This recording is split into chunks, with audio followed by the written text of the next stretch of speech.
A invasão da Ucrânia pela Rússia e uma crise global de alimentos devem ser os principais temas comuns a serem abordados pelos líderes de Estado durante discussão na Assembleia Geral da ONU, que está começando nesta terça-feira. Para esse assunto, a gente convidou o professor de Relações Internacionais da Universidade AMB Morumbi, João Estevam. Professor, como vai? Muito obrigado pela atenção, pela gentileza mais uma vez. Bom dia.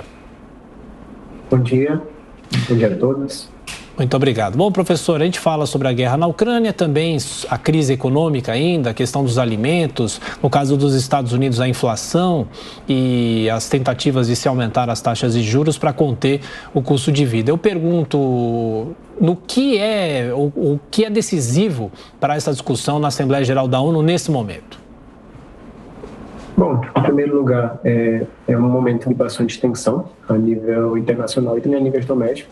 Lembrando que não apenas no caso dos Estados Unidos há essas complicações internas, mas também no caso até de países com uma democracia consolidada como a Grã-Bretanha, dado todas as questões que se deram com o ex-premier britânico Boris Johnson. Então, provavelmente essas questões elas vão condicionar os debates que se darão tanto dentro da Assembleia em si, quanto também em reuniões paralelas.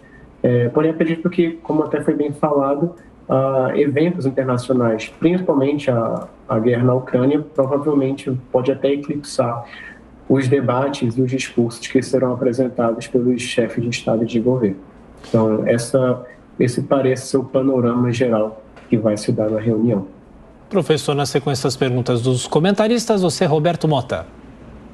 Bom dia, professor. Nos anos 70, nós vivíamos na expectativa do apocalipse nuclear.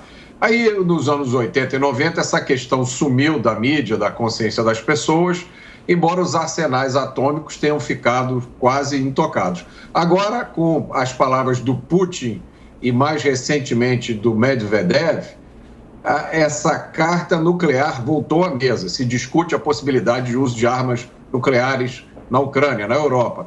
Nós vamos voltar, na sua opinião, a essa era do medo permanente do fim do mundo?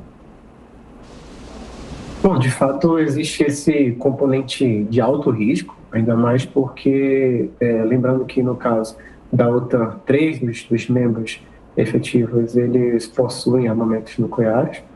Além do mais, também a própria Rússia possui também uma grande quantidade. Então, de fato, essa constante ameaça de um risco de até um conflito que envolva essa escalada pode ser um fator de instabilidade a mais. Porém, é interessante a gente lembrar que existem instituições que buscam moderar sempre a relação entre os atores. Além disso, também sempre a própria agência da ONU em si, do secretário-geral da ONU, que vem buscando moderar as relações tanto por parte da Ucrânia e principalmente por parte da Rússia.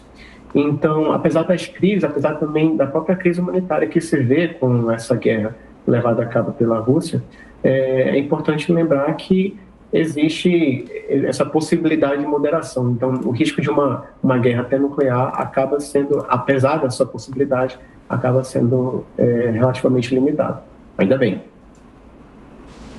Inclusive, já estamos acompanhando o início de uma movimentação, um corredor que leva ao auditório, onde são feitos os discursos. Muitos chefes de Estado já chegando, representantes de embaixadas. A Jovem Pan continua acompanhando. Entrevista com o professor de Relações Internacionais, João Estevam. A pergunta agora de Diogo Schelp. Professor, tradicionalmente o Brasil abre os discursos na Assembleia Geral da ONU. Logo mais, o presidente Jair Bolsonaro deve fazer o seu discurso. E, tradicionalmente, presidentes brasileiros, principalmente em fim de mandato, falam muito sobre questões domésticas, apesar de estarem se dirigindo a líderes mundiais. O que esperar desse discurso do presidente hoje na Assembleia Geral da ONU? Olha, de modo geral, a conjuntura política que a gente tem aqui no Brasil de eleições deve dar uma grande tonalidade no discurso do presidente Jair Bolsonaro. Então, acredito que, por um lado, deve haver um aceno para a sua base política, inclusive com discursos ligados a valores conservadores, que também tem sido de praxe nos discursos do presidente Bolsonaro nos últimos anos. porém também há essa perspectiva de uma moderação, principalmente para buscar, por um lado, essa legitimidade política para um eventual segundo turno, um apoio político também da comunidade internacional para o segundo turno, e também a possibilidade de explorar alguns temas que foram colocados pela política externa do governo durante esses anos e que pode também ser até uma possibilidade de delinear algumas diretrizes para a próxima de política externa para um possível segundo mandato. Então, acredito que por conta dessa conjuntura política, tanto doméstica quanto também internacional, pode haver aí por um lado, essa moderação, mas também, por outro lado, esse aceno para essa tentativa de um segundo turno, né? Professor João Estevão, de Relações Internacionais da Anhembi Morumbi. Muito obrigado, professor, pela atenção, pela gentileza. Bom trabalho. Muito obrigado.